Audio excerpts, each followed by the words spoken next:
ইয়াৰ মাজত এটা মিয়া বিহু ওলালে, আমাক ইপিকিং কৰি গালি গালাজ কৰি কৰবাত আমাৰ সভ্যতা সংস্কৃতিক ইপিকিং কৰিও কিছুমানে মিয়া বিহুৰো প্ৰচলন কৰিলে।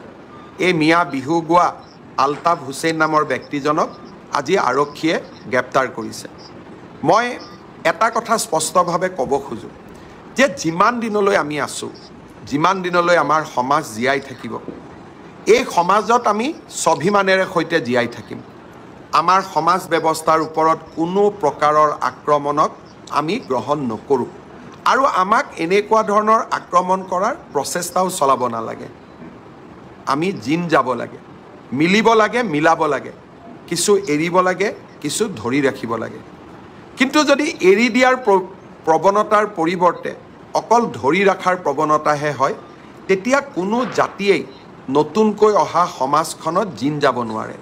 আমি প্ৰত্যেকটো পৰ্যায়তে মনত ৰখা উচিত যে আমি এখন সমাজলৈ আহিছোঁ, এইখন সমাজত আমি জিন যাব লাগিব আৰু এইখন সমাজত যদি আমি জিন যাব লাগে, এইখন সমাজৰ মৌলিক চৰিত্ৰসমূহক আমি মানি চলিবই লাগিব।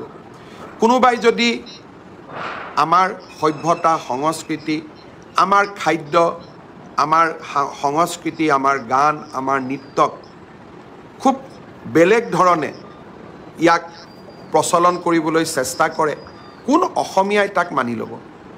আমাৰ বাপতি সাহোন বিহুটোকো যদি মিয়া বিহুলৈ ৰূপান্তৰ হয়, কোন অসমীয়াই তাক মানি ল'ব?